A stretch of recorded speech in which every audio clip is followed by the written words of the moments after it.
ആവർത്തന പുസ്തകം 28 പറയുന്നു, എൻ്റെ ദൈവം നിങ്ങളെ വാലല്ല തലയാൽ, നിങ്ങൾ താഴ്ച അല്ല ഉയർച്ച തന്നെ പ്രാപിക്കും. നിങ്ങൾ വായ്പ വാങ്ങത്തില്ല, നിങ്ങൾ വായ്പ കൊടുക്കും.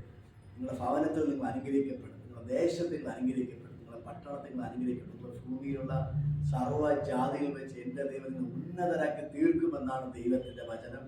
ആ വചന ശക്തി നിങ്ങളുടെ മേൽ വ്യാപരിക്കുകയാണ്. നിങ്ങളുടെ ദൈവം താഴ്ചയല്ല, ദൈവം നിങ്ങളുടെ ഉയർച്ച തന്നെ നിങ്ങൾക്ക് തരും. നിങ്ങളുടെ ദൈവം വാലല്ല തലയാക്കി, നിങ്ങളുടെ വായ്പ നിങ്ങൾ വാങ്ങത്തില്ല, വായ്പ കൊടുക്കുന്നവരാക്കി ദൈവം നിങ്ങളെ മാറ്റും. ഇന്ന് പകൽക്കാലം കർത്താവിന്റെ വചനം പറയുന്ന പോലെ കടപ്പാലത്ത് കഴിയുന്നവരാണോ നിങ്ങൾ? പ്രശ്നം നടുകാർക്ക് നിങ്ങൾ ആണോ? അങ്ങനെ ഇതിന് വചനം പറയുന്നു, നിങ്ങൾ വായ്പ വാങ്ങുന്നവരല്ല, വായ്പ കൊടുക്കുന്നവരാക്കി ദൈവം നിങ്ങളെ മാറ്റും. ഇന്ന് പകൽ ഈ വചന ശക്തി നിങ്ങളുടെ മേൽ വ്യാപരിക്കുകയാണ്. നിങ്ങളുടെ കടഭാരങ്ങളും ബുദ്ധിമുട്ടല്ല ഇപ്പോൾ തന്നെ യേശുവിൻ്റെ നാമത്തിൽ മാറിപ്പോവുകയാണ്.